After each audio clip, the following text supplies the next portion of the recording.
Continuamos con el vídeo número 2 sobre estadística. En este apartado vamos a ver lo que son las variables estadísticas y los tipos de variables estadísticas que hay. ¿Qué se entiende por variable estadística? También se puede usar carácter como para denominar lo mismo, variable estadística o carácter. ¿Qué es? Se denomina variable estadística a cada uno de los aspectos o propiedades de la población sobre los que estamos interesados. Se representa por XY. Bueno, ¿realmente qué es una variable estadística? Pues bueno, cada cosa que nos interesa de la población sobre lo que vamos a hacer el estudio. En general, las variables estadísticas coinciden con las preguntas que vienen en la encuesta. Por ejemplo, son variables estadísticas la edad, ¿no? Si en una encuesta preguntamos por la edad, pues es algo que nos interesa conocer y eso sería una de las variables. También podría interesarnos color de la piel, por ejemplo, si es una estadística sobre personas, pues la variable color de piel, pues también sería otra variable. El número de hijos, el peso, la estatura, etcétera, etcétera.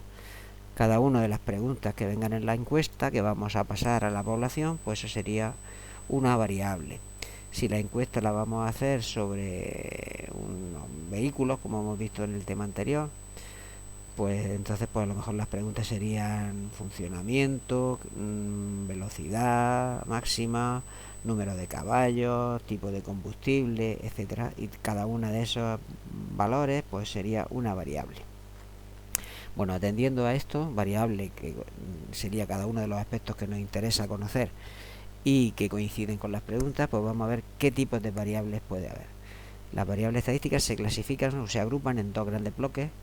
Unas variables que se denominan cualitativas. Variables cualitativas son aquellas en las que la respuesta a esa pregunta, que es la variable, no es un número, ¿vale? Si nos responden con palabras en vez de con números, eso se denomina variable cualitativa. Bueno, que viene de cualidad, ¿no? Si no respondemos con números, sería variable cualitativa. Por ejemplo, si nos interesa saber la nacionalidad, pues como no nos pueden responder con un número, si nos contestarían en español, francés, etcétera, pues entonces esa sería una variable cualitativa, la nacionalidad. Si te preguntan color de la piel, pues bueno, el color también es una variable cualitativa, porque te responden con una palabra, no con un número. Para el ejemplo de los coches, si nos preguntaran, por ejemplo, tipo de combustible, pues el tipo de combustible también sería una variable estadística. ¿Por qué? Porque la respuesta pues sería diésel, gasolina, sin plomo, etcétera. Bueno, pues este sería las variables cualitativas. El otro tipo de variables se denominan cuantitativas. Las variables cuantitativas son aquellas que nos responden con números. La respuesta es un número, variable cuantitativa, porque se puede cuantificar o contar, ¿vale? Entonces, dentro de las variables cuantitativas se hace una distinción en dos subgrupos. Las variables que se denominan discretas son aquellas que la respuesta solamente tiene un número reducido de valores. Aquí, por ejemplo, si nos preguntan número de hijos, pues nosotros podríamos contestar pues 1, 2, 3, pero vamos que no hay muchas más posibilidades, ¿vale? Número de coches que tiene la familia, pues también pues podría ser 1, 2, 3, 4, pero vamos que no puede haber una gran cantidad de respuestas diferentes. Entonces, si hay pocas respuestas o pocos números como posibles respuestas, pues entonces serían discretas. Las variables que tienen muchos valores diferentes se denominan variables continuas, ¿no? Porque son muchos valores y estas variables van a tener un estudio un poco especial. Las variables continuas los datos se van a hacer en intervalos. Por ejemplo, si nos preguntan la estatura, pues claro, la estatura, pues cada uno va a contestar con su estatura, valga la redundancia, pero claro, uno podrá decir 1,57, 1,58, 1,59, hasta 1,99, o sea que hay muchas posibles respuestas y entonces cuando hagamos el estudio pues veremos que hacemos intervalos para resumir un poco la información, que sería entre 1,60 y 1,70, entre 1,70 y 1,80, entre 1,80 y 1,90, etcétera.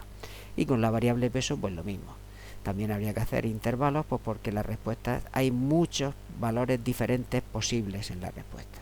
al contrario que en las discretas, que solamente son unos pocos números diferentes las posibles respuestas.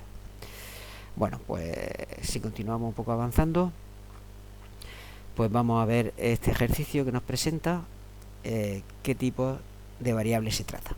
Nos pide que indiquemos el tipo de cada una de estas variables si el estudio estadístico que estamos haciendo es sobre los alumnos del Centro de Educación de Adultos. Bueno, pues si a nosotros estamos haciendo un estudio en el Centro de Educación de Adultos y preguntamos por la altura, ¿no? la altura que tiene esa persona, pues claro, nos van a poder contestar con muchos valores diferentes. Entonces esto sería una variable cuantitativa, porque son números, pero continua. ¿Por qué? Porque hay muchas variaciones posibles. Si nos preguntan en esa encuesta el número de hermanos que tenemos, a los alumnos del centro de adultos, pues ya aquí las respuestas posibles no son tantas, ¿no? Entonces pues sería variable cuantitativa también, porque también contestaremos con un número. Tengo un hermano, tengo dos, tengo tres, pero solamente hay pocas posibilidades normalmente. Si nos preguntan sexo, bueno, pues el sexo contestamos hombre o mujer. Entonces, como contestamos con palabras, no contestamos con números, sería variable cualitativa. El sexo es una variable cualitativa porque si la respuesta es una palabra. Nos preguntan raza, pues contestaríamos pues caucásica o negro, etcétera. También son palabras, también sería una variable cualitativa. Si te preguntan el número de ámbitos o áreas que has aprobado, pues esta variable, si te preguntan cuántas asignaturas has aprobado, pues contestaríamos, pues he aprobado 2, he aprobado 3, he aprobado 4. Contestamos con números, por lo tanto es cuantitativa, pero tampoco hay muchas posibles variaciones, 1, 2, 3, 4, pues entonces sería discreta, ¿vale? Y ya por último, si la última pregunta que viene en la encuesta es el peso que tenemos, pues el peso contestaríamos con un número, pero realmente hay muchas posibilidades, ¿no? Hay personas que pesan desde 50 kilos hasta 120, pues entonces como cada uno contestaría entonces lo mejor sería hacer intervalos y entonces sería una variable cuantitativa continua. Bueno, pues hasta aquí llegamos en este vídeo y daremos paso en el siguiente a explicar cómo se realiza el proceso estadístico.